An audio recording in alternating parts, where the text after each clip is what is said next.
Pandian store சீரியலோட upcoming episode என்னன்னு பார்க்கலாம். கதிரை வீட்டுக்கு கூட்டிட்டு வந்த பாண்டியன் அங்க சக்திவேல் நிக்கிறத பார்த்துட்டு ரொம்ப கோவமாவே கதிரை கூட்டிட்டு போயிட்டு அங்க சக்திவேலையும் குமாரையும் வெளுத்து வாங்கிட்டு இருக்காரு. என் பையனை பத்தி நீங்க என்ன பேசுனீங்க, இப்ப பாத்தீங்கல்ல அவன் மேல தப்பே இல்லைன்னு வீட்டுக்கு அனுப்பிட்டாங்க. இப்பயாவது புரிஞ்சுக்கோங்க, என் பையன் ஒன்றும் உன் பையன் குமார் மாதிரி கிடையாது.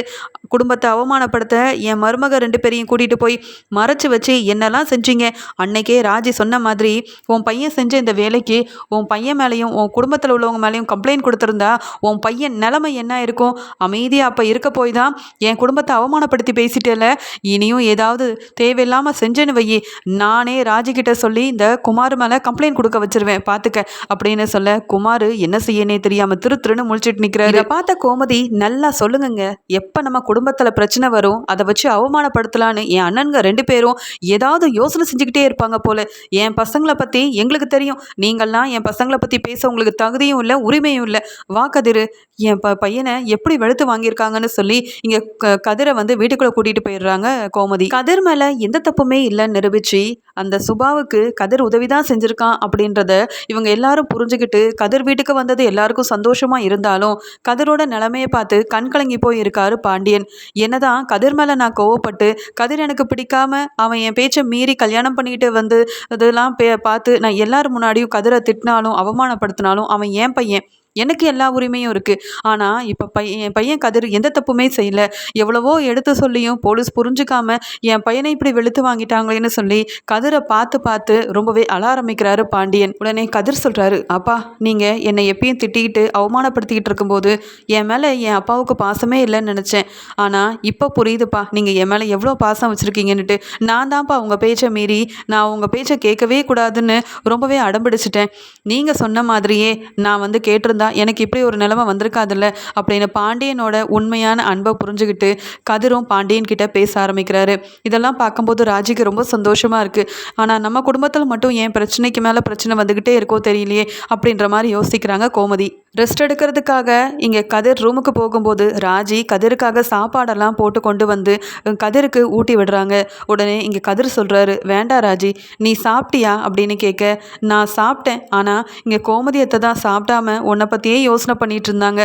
பாண்டியன் மாமா கூட உன்னை வீட்டுக்கு கூட்டிகிட்டு வராமல் சாப்பிட மாட்டேன்னு அவ்வளோ உன் மேலே பாசமாக பேசினாங்க தெரியுமா. நீ வீட்டுக்கு வந்ததுக்கு அப்புறமா தான் எல்லாரும் நிம்மதியாக இருக்கிறாங்க.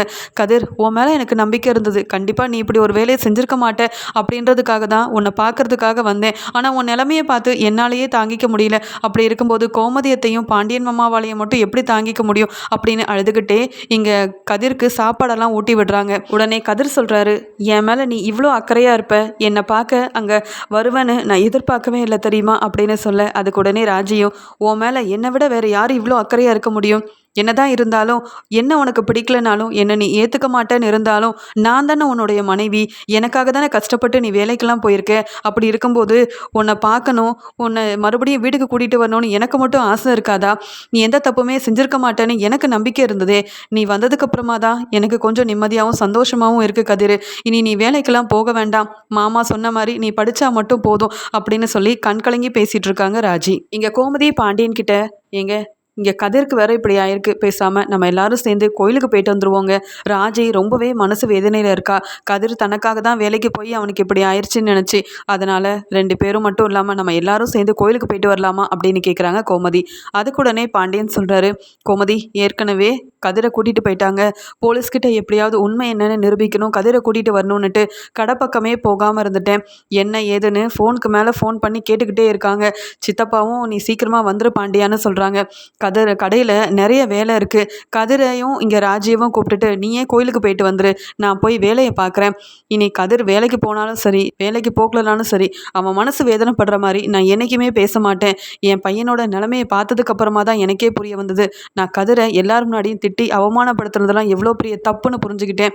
என் முன்னாடி போலீஸ் அவனை வெளுத்து வாங்கும்போது என்னால் தாங்கிக்கவே முடியல. அப்படி இருக்கும்போது நான் இந்த மாதிரி கதிரை திட்டும் போதும் நீயும் இப்படி தானே கோமதி வேதனைப்பட்டிருப்ப அப்படின்னு சொல்லி பேசிட்டு பேசிட்டு கடைக்கு கிளம்பிடுறாரு பாண்டியன். எப்பயும் போல ராஜி காலேஜுக்கு கிளம்புறாங்க. அடுத்த நாள் இங்கே வந்து கோமதி கேட்குறாங்க, இங்கே ராஜி நீ இன்னைக்கு காலேஜுக்கு போக வேண்டாமே, நீயும் நான் அப்புறம் வீட்டில் உள்ள மற்றவங்கன்னு கதிரை கூப்பிட்டுட்டு எல்லாரும் கோயிலுக்கு போயிட்டு வந்துடுவோம், கதிருக்கு இனி எந்த பிரச்சனையும் வரக்கூடாதுன்னு நல்லா வேண்டிட்டு வருவோமே அப்படின்னு சொல்ல, சரித்த ஏற்கனவே லீவ் எடுத்துட்டேன், ஆனால் கதிர்க்காக கண்டிப்பாக நான் கோயிலுக்கு வரேன் அப்படின்னு சொல்லிட்டு ராஜி கதிரையும் கூட்டிகிட்டு இங்கே வந்து கோமதி கிளம்பும்போது இங்கே மயில் வீட்டில் வேலை இருக்குன்னு சொல்லிட்டு அவங்க வீட்டில் இருந்துடுறாங்க. இன்னொரு பக்கம் மீனா வந்து நான் வேலைக்கு போகணும்னு அவங்களும் வெளியில் கிளம்பிடுறாங்க. வீட்டில் இருக்க அப்பத்தா வடிவு கண் கலங்கி ராஜியை பற்றியே யோசனை பண்ணிட்டு இருக்கும்போது அப்பத்தா சொல்கிறாங்க, என்ன வடிவு நீ ராஜியோட வாழ்க்கையை பற்றி நீ யோசிக்க என்ன இருக்குது, ராஜி நம்ம கோமதியோட வீட்டில் தானே மருமகளாக இருக்கா அப்படின்னு சொல்ல, அத்தை என்னதான் இருந்தாலும் இங்கே நம்ம வீட்டில் இருக்க யாருமே ராஜியை ஏற்றுக்கவும் மாட்டிக்கிறாங்க, இதில் கதிர் தம்பிக்கு பிரச்சனைக்கு மேலே பிரச்சனை வருது, கதிர் தம்பியை போலீஸ் கூட்டிகிட்டு போயிட்டாங்கன்னு உடனே இங்கே கோமதியும் ராஜியும் எப்படி அழுதுட்டு இருந்தாங்க, அதெல்லாம் நினச்சி பார்க்கும்போது என்னால் தாங்கிக்கவே முடியல, என் பொண்ணு அந்த வீட்டில் நல்லா சந்தோஷமாக இருக்கணும் தானே நானும் ஆசைப்படுவேன், ராஜி மேலே என்னதான் கோவம் இருந்தாலும் என் பொண்ணை பற்றி என்னால் நினைக்காம இருக்க முடியுமா அப்படின்னு சொல்லும்போது உடனே அப்பத்தான் சொல்கிறாங்க, எனக்கும் அந்த மனவேதனை இருக்காதா, இப்படியே வீட்டில் இருந்து இதை பற்றியே யோசிக்காம கோயில் வரைக்கும் போயிட்டு வரலாம் வா அப்படின்னு சொல்லி வடிவை கூப்பிடுறாங்க.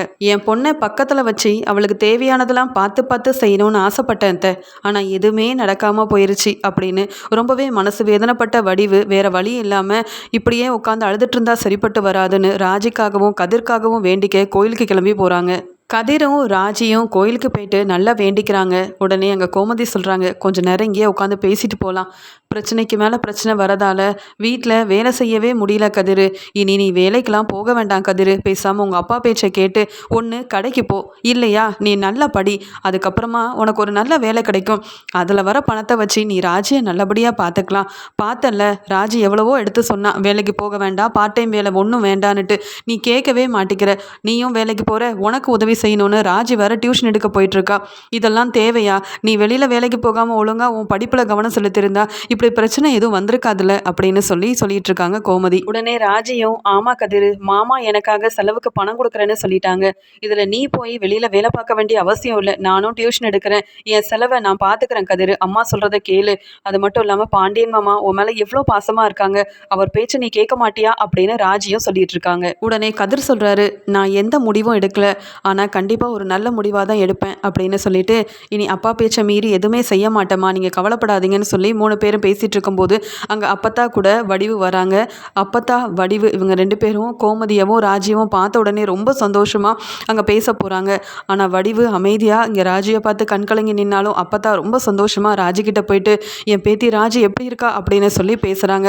உடனே ராஜியும் அப்பத்தா அப்படின்னு அழுகிறாங்க, என் பேரனுக்கு எதுவும் ஆகாதுன்னு தெரியும், என் பேரனை பற்றி எனக்கு தெரியாதா அப்படின்னு சொல்லி, உனக்கு இந்த கதிர் தம்பி புருஷனாக கிடைக்க நீ கொடுத்து வச்சிருக்கணும் ராஜி, நீ கவலைப்படாத அப்படின்னு சொல்லும்போது, அம்மா பாத்தியாம்மா உன் வீட்டில் இருக்க நம்ம அண்ணனுங்க எப்படிலாம் பேசுகிறாங்கன்னுட்டு, அவங்களுக்கு என் மேலே கோவம் இருந்தால் என்ன வேணாலும் செஞ்சுக்க சொல்லு, ஆனாலும் என் பையனுக்கு இப்படி ஆயிரும், உன் பையன் வெளியில் வரமாட்டான், அவன் வாழ்க்கையில் நல்லபடியாக இருக்க மாட்டான்லாம் சொல்கிறாங்களேம்மா, ஏமா அண்ணனுங்க மட்டும் மனசு மாற மாட்டேங்கிறாங்க, நாங்கள் என்னம்மா அப்படி பெரிய தப்பு பண்ணிட்டோம், விரும்பின வாழ்க்கையை தேர்ந்தெடுத்துக்கிறது பெரிய தப்பாம்மா, எங்களால் உங்களுக்கு அவமானப்பட்டு நீங்கள் நின்றிருந்தாலும் இப்போ நம்ம குடும்பம் சந்தோஷமாக இருக்கணும் நல்லா இருக்கணும்னு மட்டும்தாம்மா நான் யோசிக்கிறேன் அப்படின்னு சொல்லி கோமதி ரொம்பவே அழுகிறாங்க.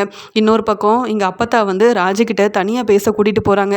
ராஜிமா நீ நல்லா இருக்கல்லம்மா அப்படின்னு சொல்லி கேட்க, உடனே ராஜி அழுதுகிட்டே, அப்பத்தா என்னை மன்னிச்சிருங்க அப்பத்தா, நான் நம்ம குடும்பத்தில் நிறைய உண்மையை மறைச்சிட்டேன், நான் நல்லா இருக்கேன் அப்பத்தா, கதிர் மேலே எனக்கு நம்பிக்கை இருக்குது, கதிர் என்னை நல்லா பார்த்துக்கிறான், இருந்தாலும் நான் சொல்ல வேண்டிய உண்மையை உங்ககிட்டயாவது சொல்லியாகணும் அப்பத்தா அப்படின்னு சொல்லி, ஏற்கனவே கதிருக்கும் ராஜுக்கும் எப்படி கல்யாணம் நடந்தது, கண்ணன் வந்து ராஜியை எப்படிலாம் ஏமாத்துறாங்க, பணம் நகை எடுத்துகிட்டு போனது கண்ணன் தான் அப்படின்ற எல்லா உண்மையும் அப்பத்தா கிட்ட சொல்லிடுறாங்க ராஜி. அப்பத்தாவுக்கு எல்லா உண்மையும் ராஜி மூலமாக தெரிய வந்த உடனே பேரதிர்ச்சி அடைகிறாங்க. என்ன ராஜிமா சொல்கிற, நீ சொல்கிறது எல்லாமே உண்மையா, நீ விருப்பப்பட்டது அப்போ கதிரை இல்லையா, நீ கல்யாணம் பண்ணிக்கணும்னு ஆசைப்பட்டது அந்த கண்ணனை தானா, கண்ணனை நம்பி ஏமாந்து போயிட்டியா, அப்போ உனக்கு நல்ல வாழ்க்கை கொடுத்தது கதிரும் கோமதியும் தானா அப்படின்னு சொல்லி உண்மையை தெரிஞ்சுக்கிட்டு அப்பத்தா ரொம்பவே அழுகிறாங்க. இந்த உண்மை தெரியாமல் உன் அப்பா சித்தப்பா எல்லாரும் இங்கே கோமதியவும் வந்து ஏற்றுக்க மாட்டேங்கிறாங்க, உன்னையும் ஏற்றுக்க மாட்டேங்கிறாங்க. கண்டிப்பாக உண்மையை உங்கள் அப்பாவுக்கு புரிய வைப்பேன், உன்னை மகளாக ஏற்றுக்க வைப்பேன், உனக்கு சேர வேண்டிய எல்லா சொத்தையும் உனக்கு நான் வாங்கி தருவேன். இத்தனை நாள் உன் மேலே தப்பு இருக்குது, கதிர் மேலே தப்பு இருக்குது, பாண்டியன் வீட்டில் உள்ளவங்க வேணும்னே சொத்துக்கு ஆசைப்பட்டு கதிரை உன்னை கல்யாணம் பண்ணி வச்சுட்டாங்கன்னு உங்கள் அப்பா சித்தப்பான்னு எல்லாரும் நினச்சிட்டு இருக்காங்க. அது எல்லாமே தப்பு அப்படின்னு இந்த உண்மையை சொல்லி அவங்க மனசை எல்லாத்தையும் நான் மாற்றுவேன் அப்படின்னு சொல்கிறாங்க அப்பத்தா. என் பொண்ணு கோமதி இப்போ வரைக்கும் என் குடும்பம் நல்லா இருக்கணும்னு நினைக்கிறா. அதை புரிஞ்சுக்காம இங்கே சக்திவேலும் முத்துவேலும் எப்போ பார்த்தாலும் பாண்டியன் குடும்பம் சந்தோஷமாக இருக்கக்கூடாது, பிரச்சனை வந்துக்கிட்டே இருக்கணும்னு பாண்டியன் குடும்பத்தை ஒன்றும் இல்லாமல் செய்யணும், அவங்க சந்தோஷத்தை ஒன்றும் இல்லாமல் பண்ணணும் அப்படின்ற மாதிரியே நினைக்கிறாங்களே அப்படின்ற மாதிரி கண் கலங்கி போய் அப்பத்தா உடனே அங்கே எல்லாரையும் கூப்பிட்டு போயிட்டு நல்ல வேண்டுதல் எல்லாத்தையும் செஞ்சுட்டு மறுபடியும் ரொம்ப சந்தோஷமாக பேசிக்கிட்டே அங்கேருந்து வராங்க. கோமதி சொல்கிறாங்க, அம்மா எனக்காக ஒரு உதவி செய்யுங்க, இனி அண்ணனுங்க 2 பேரும் என் வீட்டு பக்கம் வந்து எந்த பிரச்சனையும் பண்ணாமல் நீங்கள் பார்த்துக்கோங்கம்மா.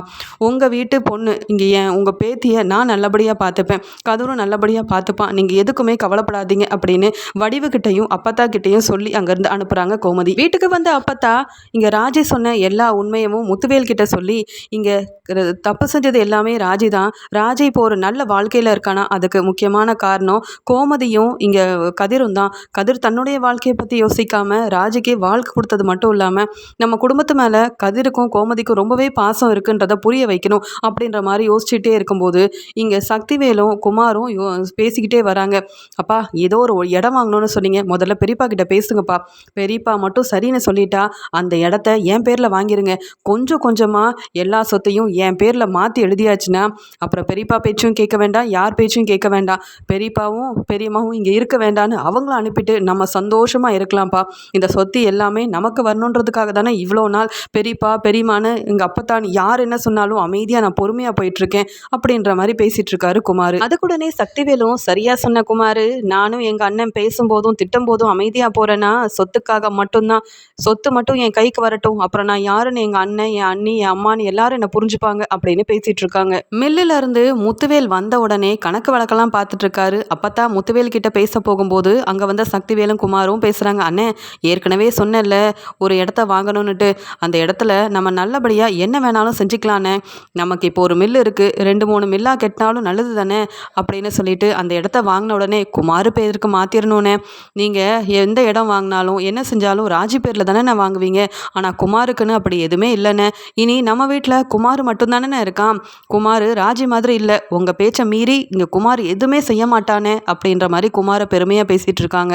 இதை பார்த்த இங்கே அப்பத்தாவுக்கு நல்லா புரியுது, சொத்து எல்லாத்தையும் குமார் பேரில் எழுதி வைக்கணும்னு இங்கே சக்திவேல் நினைக்கிறான் போல.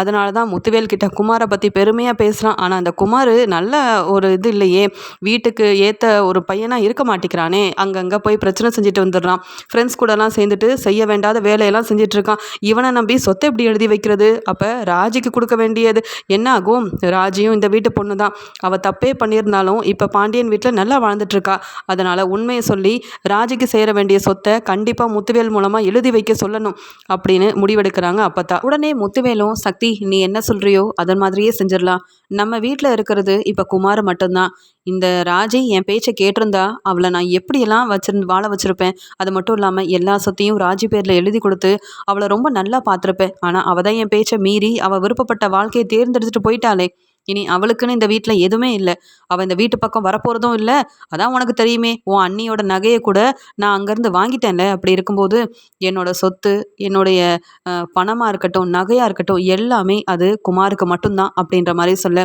இதை கேட்கும்போது குமார் சக்திவேல் எல்லாரும் ரொம்ப சந்தோஷப்படுறாங்க. சரிண்ணே நாங்கள் போய் ரெஸ்ட் எடுக்கிறோம் அப்படின்னு சொல்லிட்டு குமாரும் சக்திவேல் அங்கேருந்து கிளம்பி போயிடுறாங்க. இதை பார்த்துட்டு இருந்த அப்பத்தா மெதுவாக முத்துவேல் கிட்ட வந்து, என்னப்பா முத்துவேலு இப்படி பேசிகிட்டு இருக்க, ராஜி தப்பே பண்ணியிருந்தாலும் உன் பொண்ணு இல்லை நாயிருமா, முதல்ல அவளோட கல்யாணம் எப்படி நடந்ததுன்னு நீ தெரிஞ்சுக்கணும், அதான் ராஜி அன்னைக்கு எல்லாரும் முன்னாடியும் சொன்னாலே, எந்த சூழ்நிலையில் எனக்கும் கதிர்க்கும் கல்யாணம் ஆனதுன்னு உங்கள் யாருக்கும் தெரியாது, உண்மை தெரிஞ்சால் மட்டும்தான் நீங்கள் எல்லாரும் புரிஞ்சுப்பீங்க, பாண்டியன் மாமா குடும்பத்தோட அருமை உங்களுக்கு புரியும்னுட்டு, இப்போ அந்த உண்மை எனக்கு தெரியும், அதை பற்றி சொல்ல தான் வந்தேன், ஆனால் அதுக்கு முன்னாடி நீ எந்த முடிவும் எடுக்காத அப்படின்னு சொல்லிட்டு கோயிலுக்கு போனப்போ உன் பொண்ணு ராஜியை பார்த்தேன்ப்பா, அவள் அழுதுகிட்டே வந்து உண்மை எல்லாத்தையுமே சொன்னான் அப்படின்னு நடந்த எல்லாத்தையும் ராஜி சொன்ன உண்மையை இங்கே முத்துவேல் கிட்ட சொல்லி புரிய வைக்கிறாங்க அப்பத்தா.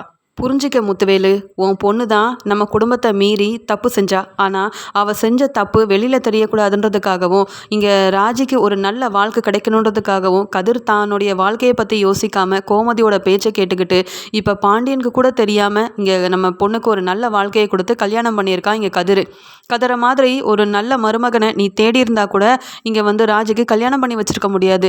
அப்படி ஒரு நல்ல மருமகன் உனக்கு கிடச்சிருக்கும் போது அவனை ஏற்றுக்காம நீ என்னவோ ராஜி என் பொண்ணு இல்லைன்னு இங்கே சக்திவேல் கிட்ட பேசுகிறதெல்லாம் கேட்க என்னாலேயே முடியல. கொஞ்சமாவது புரிஞ்சுக்கோ.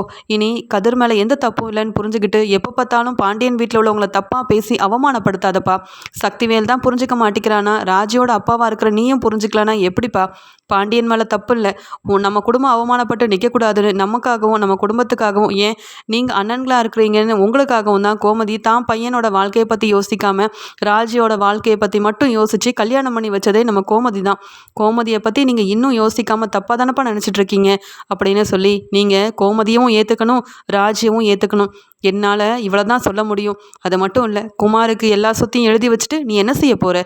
இது எல்லாமே நீ சம்பாதிச்ச பணம்ப்பா. இது எல்லாமே உன்னுடையது. அப்படி இருக்கும்போது ராஜிக்கு எதுவுமே இல்லைன்னு நீ முடிவெடுக்கக்கூடாது. ராஜி உன் பொண்ணு. ராஜிக்கு கதிர் வாழ்க்கை கொடுத்துருக்கான்ப்பா. கதிர் மேலே தப்பு இல்லை. நீ வேணா உன் பொண்ணை பற்றி யோசிக்காமல் இருக்கலாம். ஆனால் உன் தங்கச்சி கதிரையும் ராஜியவும் விட்டு கொடுக்காம 2 பேருக்கும் கல்யாணம் பண்ணி வச்சுருக்கான். இதுலையே தெரியலையா பாண்டியன் குடும்பத்தில் உள்ள எல்லாருமே ரொம்ப நல்லவங்களா, நம்ம குடும்பத்துக்கு நல்லது மட்டும்தான் செய்கிறாங்கன்னுட்டு. ராஜி அவள் கல்யாணத்துக்கு முன்னாடி கதிர்கிட்ட மட்டும் இல்லை, பாண்டியன் வீட்டில் உள்ள யார்கிட்டையும் பேசினது கூட இல்லை. அப்படி இருந்தும் கோமதி இங்கே ராஜிக்கு ஒரு பிரச்சனை உடனே ராஜியவும் நம்ம குடும்பத்தையும் விட்டு கொடுக்காம தான் பையன் கதிர்க்க ராஜியை கல்யாணம் பண்ணி வச்சு நம்ம குடும்பத்துக்கு நல்லது தான்ப்பா செஞ்சிருக்கா. அப்படி இருக்கும்போது இங்கே கோமதி ராஜியை விட்டு கொடுக்காம அவள் நல்லது செஞ்சுட்டா. நீ உன் பொண்ணை விட்டு கொடுக்க போறியா? அதெல்லாம் ஒன்றும் வேண்டாம். என்னதான் இருந்தாலும் ராஜி நம்ம வீட்டு பொண்ணு. அவளுக்கு செய்ய வேண்டிய எல்லாத்தையும் நம்ம பார்த்து பார்த்து செய்யணும். ராஜிக்கு செய்ய வேண்டிய சொத்தை முதல்ல அவள் பேரில் எழுதி வை. ராஜியாக இருக்கட்டும் கதிராக இருக்கட்டும் நல்லபடியாக இருந்தால் பார்க்குறதுக்கு நமக்கும் சந்தோஷமாக இருக்கும். எல்லா சொத்தையும் குமார் பேரில் எழுதி வச்சா உன்னுடைய தம்பி சக்திவேலும் குமாரும் உன்னையும் என்னையும் இங்கே வடிவையும் வெளியில் அனுப்பிட்டு எல்லாத்தையும் அவங்க அனுபவிக்கணும்னு நினைப்பாங்க. என்னதான் சக்திவேல் என் பையன்தான், உனக்கு தம்பி தான். ஆனாலும் அவன் குணம் உனக்கு நல்லாவே தெரியும்ல. எல்லாமே குமாருக்கு சேரணும் அப்படின்னு நினைக்கிறான். ஆனால் நீ என்னடானா உன் பொண்ணு மேலே கொஞ்சம் கூட அக்கறையே இல்லாமல் இருக்கியேப்பா அப்படின்ற உண்மையை எங்கள் முத்துவேலுக்கு சொல்லி புரிய வச்சு ராஜுக்கு சேர வேண்டியது எல்லாமே ராஜுக்கு சரியாக கிடைக்கணும் அப்படின்ற மாதிரி இங்கே பேசுகிறாங்க அப்பத்தா மூலமாக முத்துவேலுக்கு எல்லா உண்மையும் தெரிஞ்சதால இத்தனை நாள் இங்கே கதிர் மேலேயும் பாண்டியன் குடும்பத்து மேலேயும் தான் தப்பு இருக்குன்னு நினச்சிக்கிட்டு ராஜியை ஏற்றுக்கக்கூடாது அப்படின்னு அப்பப்போ பாண்டியன் குடும்பத்தை எல்லாரும் முன்னாடி அவமானப்படுத்தி பேசிகிட்டு இருந்தேன். ஆனால் என் குடும்பத்தில் உள்ளவங்க அவமானப்பட்டு நிற்கக்கூடாதுன்னு இங்கே தான் பையன் வாழ்க்கையை பற்றி கூட யோசிக்காமல் கோமதி தப்பு செஞ்ச இங்கே ராஜியை தன்னுடைய மருமகளாக ஏற்றுக்கிட்டு இப்போ வரைக்கும் ராஜியை நல்லபடியாக படிக்க வச்சு சந்தோஷமாக ராஜியை வச்சுக்கிறாங்க. ஆனால் நான் என் பொண்ணை ஏற்றுக்காமல் இருந்தது பெரிய தப்பாக போச்சு. நடந்த உண்மை என்னென்னு தெரியாமல் நான் செஞ்சது எல்லாமே பெரிய தப்பு தான் அப்படின்ற மாதிரி முத்துவேல் கண்கலங்கி போயிருக்காரு. அது மட்டும் இல்லாமல் அப்பத்தா சொன்னது எல்லாமே நல்லதுக்கு தான், அப்பதான் சொன்னது மாதிரி தான் செய்யணும் அப்படின்ற மாதிரியும் முடிவெடுக்கிறாரு முத்துவேல். இங்கே ராஜிக்கு சேர வேண்டிய ஒவ்வொரு நகையாக இருக்கட்டும் பணமாக இருக்கட்டும் சொத்துன்னு என் பொண்ணுக்கு எல்லாத்தையும் நான் எழுதி வைக்க தான் போகிறேன். இங்கே ராஜி தப்பு பண்ணாலும் கோமதி மன்னிச்சு ஏற்றுக்கிட்டா. என் பொண்ணை நான் ஏன் ஏற்றுக்கக்கூடாது? என் பொண்ணை ஏன் நான் மன்னிக்கக்கூடாது? எத்தனை நாள் தான் என் பொண்ணை நான் ஏற்றுக்காமையே இப்படி மன வேதனையில் இருக்கும்போது என்னதான் வெளியில் நான் ராஜி என் பொண்ணே இல்லைன்னு சொன்னாலும் ஒவ்வொரு நாளும் ராஜியோட வாழ்க்கையை நினச்சி நான் உள்ள அழுதுகிட்டு தானே இருக்கேன் அப்படின்னு சொல்லி மனசு மாறுறாரு முத்துவேல். அடுத்த நாள் சக்திவேல் கிட்ட சொல்லாமையே ராஜிக்கு சேர வேண்டிய எல்லா சொத்தையும் ராஜி பேர்ல மாத்தி எழுதுறாரு. இதை எல்லாத்தையுமே தெரிஞ்சுக்கிட்ட சக்திவேலும் குமாரும் ரொம்பவே கோவப்படுறாங்க. என்ன இந்த அண்ணன் ஒவ்வொன்றா குமாருக்கு எழுதி வைப்பாரு அப்படின்னு பார்த்தா, ஆனால் ராஜியை பிடிக்கலன்னு சொல்லிட்டு ராஜியை மகளாக ஏற்றுக்க மாட்டேன்னு சொல்லிட்டு இப்படி ராஜிக்கு நல்லது செஞ்சிட்ருக்காரு. இங்கே கதிருக்கும் ராஜிக்கும் பணம் நகை சொத்துன்னு எல்லாமே சேர்ந்துரும் போலையே. அப்போ நம்ம பையன் குமாருக்கு எதுவுமே கிடைக்காதா? அண்ணன் நம்மளை நம்ப வச்சு ஏமாத்திட்டாரு. இத்தனை நாள் ராஜி என் பொண்ணே இல்லை, கதிரையும் ராஜியும் ஏற்றுக்க மாட்டேன்னு சொன்னார். அதெல்லாம் நம்பிட்டு இருந்தேன். எல்லாமே குமாருக்கு தான் கிடைக்க போகுது. குமாரும் நானும் சந்தோஷமாக இந்த வீட்டில் இருக்க போகிறோம்னு நினச்சேன். நாம் நினச்சது எதுவுமே நடக்காதபடிக்கு இங்கே அண்ணன் மனசு மாதிரி ராஜி கதிரை ஏற்றுக்கிற மாதிரி இந்த ராஜி பேரில் எல்லா சொத்தையும் எழுதி வச்சு நம்மளை மொத்தமாக ஏமாற்றிட்டாரே அப்படின்ற மாதிரி இங்கே முத்துவேல் மேலே ரொம்பவே கோவத்தில் இருக்கார் சக்திவேல். ஆனால் சக்திவேல் ராஜி கதிரோட உண்மையான பாசத்தை புரிஞ்சுக்கிட்டு இத்தனை நாள் நம்ம அவங்களுக்கு செஞ்சது எல்லாமே பெரிய தப்பு அப்படின்னு செஞ்ச தப்பெல்லாம் உணர்ந்து ராஜிக்கு சொத்தெல்லாம் எழுதி வச்சு பாண்டியன் குடும்பத்தோட ஒன்று சேர்றாரு முத்துவேல். முத்துவேல் மனசு மாறி ராஜி கதிரை ஏற்றுக்கிட்டது மட்டும் இல்லாமல் ராஜிக்கு சேர வேண்டிய ஒவ்வொன்றையும் பார்த்து பார்த்து செய்ய, இதெல்லாம் பார்த்து பாண்டியன் வீட்டில் உள்ளவங்க சந்தோஷப்படுறாங்க. வடிவு ரொம்ப சந்தோஷத்தில் இருக்காங்க. ஆனால் இப்படி என் அண்ணனை நம்பி நானும் என் பையன் குமாரும் ஏமாந்து போய் நிற்கிறோமேனு இந்த முத்துவேலை பார்க்கும்போதெல்லாம் இங்கே சக்திவேலுக்கு அவ்வளோ கோவம் வருது. பாண்டியன் குடும்பத்தில் உள்ளவங்களும் என் அண்ணனும் இப்படி ஒன்று சேர்ந்துட்டாங்களே, இனி இந்த வீட்டில் இருந்து நமக்கு எதுவுமே கிடைக்காது போல, நாம் நினச்சது எதுவுமே நடக்காது போல அப்படின்னு ரொம்ப கோவத்தில் இருக்கிறாரு சக்திவேலும் குமாரும்.